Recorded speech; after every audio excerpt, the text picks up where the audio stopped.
dowladda Mareykanka ayaa sheegtay inay soo gabagabaysay qiimeyn ay ku sameeyeen madaarka iyo sidoo kale dekedda magaalada Berbera oo dhawaan ciidamadoodu ay booqdeen si bisha dambe ee February ay uga sameeyaan dhoolatus military.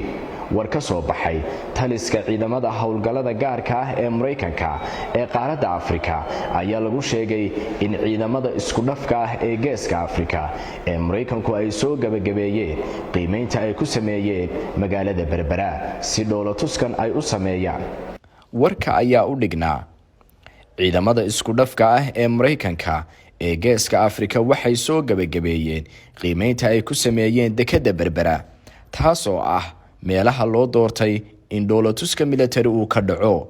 waxaa jiri doona 20 wadan oo Afrikaan ah oo ka qayb qaadan doona dhoolatuska oo dhici doona bisha February. ilaa hadda Somaliland iyo sidoo kale talisyada ciidamada Somaliland kamay hadal dhoolatuska ay dowladda Mareykanku 2 toddobaad ee la soo dhaafay ay sheegaysay inay ka sameynayso magaalada xeebta dhacda ee Berbera ee Somaliland.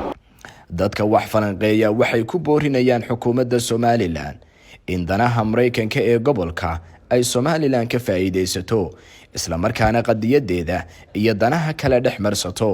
maadaama ilaa hadda ay Washington ku taagan tahay siyaasadda ah hal dal oo Soomaaliya ah taas oo mar walba ay si aan gabasho lahayn u sheegaan.